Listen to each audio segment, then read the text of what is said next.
Salut, c'est Trado, content de vous retrouver pour la mise à jour de l'indice parisien. Alors avant que je n'oublie, vous trouverez à la fin de cette vidéo, par incrustation, la dernière conférence que j'ai donnée lors des rencontres annuelles au coffre. Ça pourrait vous intéresser, notamment à cause pour la méthode que j'y développe, qui est en fait une application de la méthode d'accumulation rationnelle que vous pourrez, dont vous avez déjà entendu parler beaucoup sur le site et qui est à la base de mes investissements de moyen et de long terme. Et puis bien sûr, en particulier si vous vous intéressez à l'or, puisque j'applique cette méthode aux métaux précieux dans la conférence en question qui a eu lieu il y a 2 semaines. Voilà. Revenons à nos moutons et à notre CAC 40. La journée a été assez terne et les mêmes opérateurs qui étaient tout enjoués sur la séance de lundi suite au deal sino-américain et suite à l'élection, à la victoire des conservateurs au Royaume-Uni, se sont retrouvés finalement tout penauds, puisque finalement certaines voix de plus en plus fortes se font entendre concernant le fait qu'il n'y a toujours rien d'écrit finalement dans ce deal sino-américain. C'est que des déclarations, et de l'autre côté, eh bien, l'ombre d'un hard Brexit revient dans l'actualité avec la sortie, certes, qui se rapproche pour le Royaume-Uni, mais dans des conditions que finalement on ne connaît pas, et donc on abandonne 0,39%.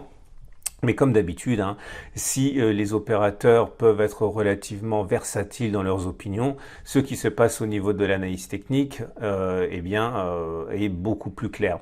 En fait, ce qui s'est passé, il me semble, c'est que nous avons franchi cette résistance ici, comprise entre 5934 et 5966. On s'y est pris quand même à plusieurs reprises pour finalement réussir à le faire sur la séance de lundi.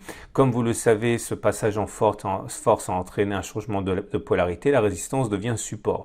Et comme vous le savez, lorsque l'on franchit une résistance, il est très classique d'avoir ce qu'on appelle un throwback, pour tester finalement si le changement de polarité a bien eu lieu, et c'est ce à quoi on assiste actuellement. D'ailleurs, j'en avais parlé déjà hier dans la vidéo, lorsque je parlais de la moyenne mobile à 20 jours, mais j'y reviendrai un petit peu plus tard.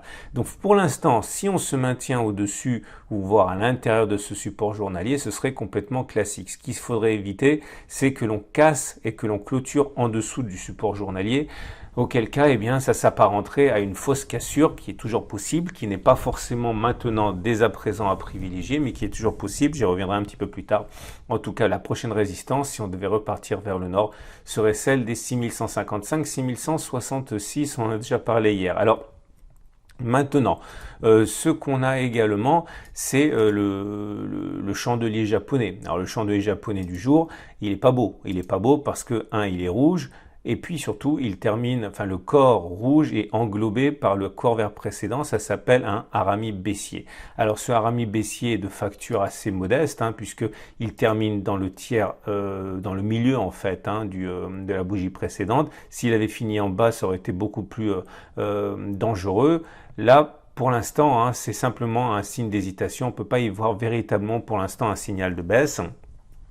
Et nous avons la possibilité à partir de maintenant d'élaborer des stratégies de trading. Alors, si vous pensez que finalement c'est le début d'une consolidation suite à une fausse cassure, ça se trade. Bon, maintenant l'avantage c'est que vous savez où mettre votre stop, c'est au-dessus des précédents sommets, vous prenez un petit peu de marge, on va dire ça vous donne un stop à 0,7, 0,8%. Il faut viser au moins 0,8%, donc ça veut dire viser au moins un retour sur les 5918. Bon, ça se joue, c'est pas impossible du tout dans le scénario d'une fausse cassure. On pourrait même aller chercher la prochaine résistance. La prochaine résistance, elle est là. Ok. Pourquoi? Parce que c'était tout simplement une résistance légère, plus en intraday qu'en daily d'ailleurs, qui a été cassée, donc elle a changé normalement de polarité. Et donc dans cet objectif-là, on aurait un ratio gain-risque très intéressant, puisque on pourrait aller chercher un stop à 0,80 et un objectif à 1,55. On est quasiment à 1 pour 2, c'est pas mal du tout. Maintenant, vous pouvez éventuellement opter pour le trade haussier. Je vous rappelle qu'à titre personnel, je suis en swing haussier, même si mon précédent swing n'a pas fonctionné. Là, par par contre je suis en swing haussier.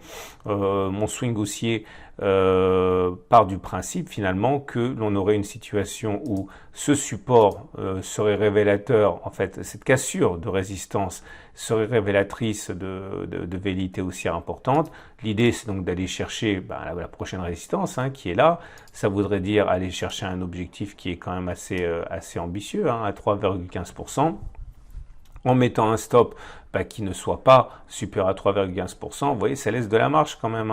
On peut tout à fait envisager de mettre un stop, par exemple, en dessous de ce support, en dessous de l'autre support, et vous avez quand même un ratio gain-risque très intéressant de 1 pour 1,5. Ok, donc c'est un trade qui est également très intéressant. Donc voilà, je ne sais pas lequel vous allez choisir, mais en tout cas, les ratios gain-risque sont là pour l'un et pour l'autre. Regardons maintenant, on peut s'amuser à faire des obliques aussi. Les obliques, ça peut être intéressant de temps en temps. Vous avez ici une oblique. Ok.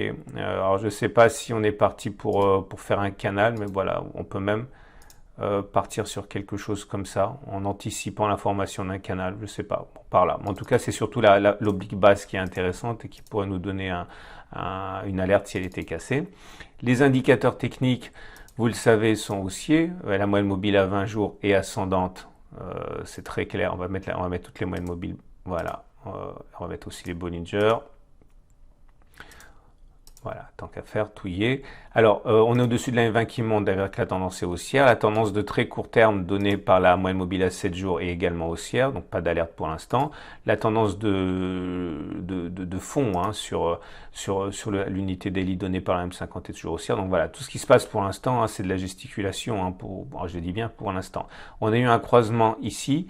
Alors c'est un petit peu le problème, j'en ai déjà parlé, je ne vais pas en reparler, mais je ne sais pas trop s'il s'agit d'un croisement haussier faible ou d'un croisement haussier fort, parce que la M7 a croisé la M20, elles sont toutes les deux montantes, mais ça s'est fait sur la bougie de cassure, donc c'est pas pareil que si c'était fait avant, mais en tout cas, ça laisse la possibilité d'aller chercher la M20, parce que si c'est un croisement haussier faible, généralement il y a un retour à la M20, comme il y a eu un croisement baissier faible ici, pour les mêmes raisons, ça ressemble à un croisement baissier fort, mais pour moi, c'est plus un croisement baissier faible, il y a un retour à la M20.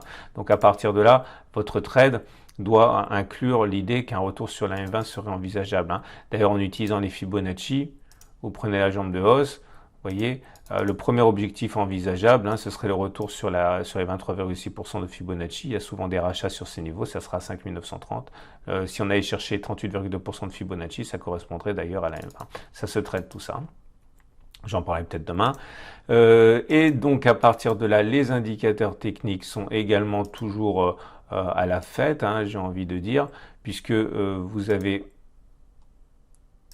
le RSI qui est au-dessus de 50, vous avez le momentum qui est au-dessus de 0, vous avez le MACD qui a croisé son signal à hausse, et les indicateurs techniques rapides ne donnent aucun signe de baisse pour l'instant, avec un MACD 0 qui est au-dessus de son signal, un stochastique qui est dans sa zone de surachat, et un CCI qui est dans sa zone de surachat. Donc pour l'instant, et tant que la situation est celle-ci, il n'y a pas de raison de paniquer, et les corrections sont plus des moments privilégiés pour éventuellement rentrer, que pour vendre à découvert. Voilà, bien sûr, tout ça peut changer à n'importe quel moment.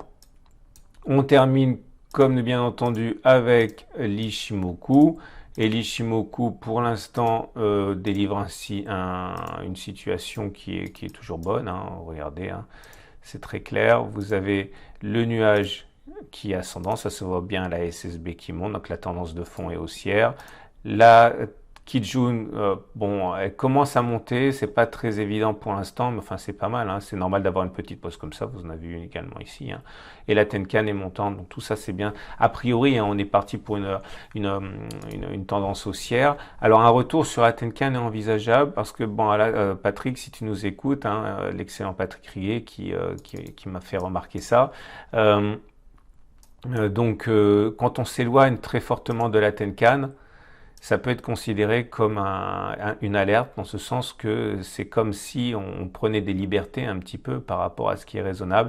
Et voilà, quand on s'éloigne très fortement de la Tenkan, c'est un peu comme la loi du retour à la M20. C'est l'idée que ça a tendance à devenir un petit peu exubérant, et qu'un retour à la Tenkan est d'autant plus possible que l'on en est éloigné. Okay, on ne sait pas quand, mais en tout cas, ce que je peux vous dire, c'est qu'il y a des traders Ichimoku qui ont profité d'un retour sur la Tenkan éventuellement pour entrer montrer. Donc la Tenkan, si on va la chercher, hein, ça nous amènerait vers ici. Il n'est pas impossible que la fin de la baisse et que la fin du mouvement correctif hein, prenne fin sur la Tenkan. On verra comment ça réagit. Hein. Voilà, je vous souhaite une excellente journée. Je vous invite à regarder à la fin de la vidéo la conférence sur l'or que j'ai donnée il y a 2 semaines si ça vous intéresse. Et également, comme d'habitude, hein, l'analyse de moyen terme parce qu'il faut toujours regarder les choses avec un petit peu de recul lorsque l'on veut avoir une idée claire de ce qui se passe. Voilà. À demain pour la mise à jour.